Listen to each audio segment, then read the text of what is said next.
வணக்கங்க. இன்றைக்கி நான் ஒரு நவரத்தின மாலை செய்ய போகிறேன். அது ஒரு கோவிலுக்கு கேட்டிருக்காங்க, அதுக்காக பண்ணுறேன். அப்புறம் நான் சாப்ஸிங்கிற ஆப், சாப்ஸி இல்லை சாப் ஈஸி, சாப்ஸி இங்கே இருக்குது.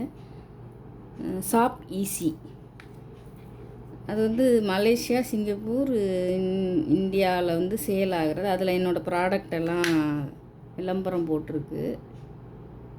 அது யாராவது பிடிச்சிருந்தா வாங்குங்க. ஷாப்பீஷி.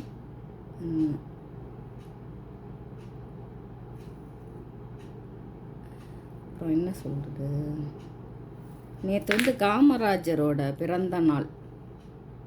ஆமாம், அவரை பற்றி எவ்வளோ நல்ல மனிதர், அவரை பற்றி தெரிஞ்சுக்கணும். பிள்ளைகளுக்கெல்லாம் அவரை பற்றியெல்லாம் சொல்லுங்கள். இவ்வளோ சிறந்த முதலமைச்சர் ஒருத்தர் இருந்திருக்காரு நம்மளுக்கெல்லாம். அவர் தூங்கிட்டு இருந்தாராம் அவங்க வீட்டு வாசலில். போலீஸ் அவங்க தலைமாட்டில் காவை காத்துட்டு இருந்தாங்களாம் துப்பாக்கியை வச்சுக்கிட்டு.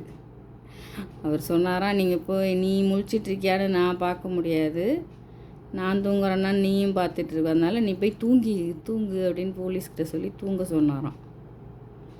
அவ்வளோ நல்லவர். அவர் இறந்தப்போ அவர் சட்டையில் ஒரு 150 ரூபா பணம் தான் இருந்துச்சான். ஒரு தமிழர் இவ்வளோ சிறந்த மனிதராக வாழ்ந்துருக்கிறாரு. அப்போ எவ்வளோ அதை நம்ம எவ்வளோ போற்றணும். ஆமாம், பிள்ளைகளுக்கெல்லாம் அவங்கள பற்றியெல்லாம் கட்டாயம் சொல்லணும். ஆமாம், நல்ல மனிதர்களும் இங்கே வாழ்ந்துருக்க. இந்த கட்சின்லாம் முக்கியம் இல்லை, நம்ம தமிழர் அவர். ஆமாம், அது ரொம்ப முக்கியம்.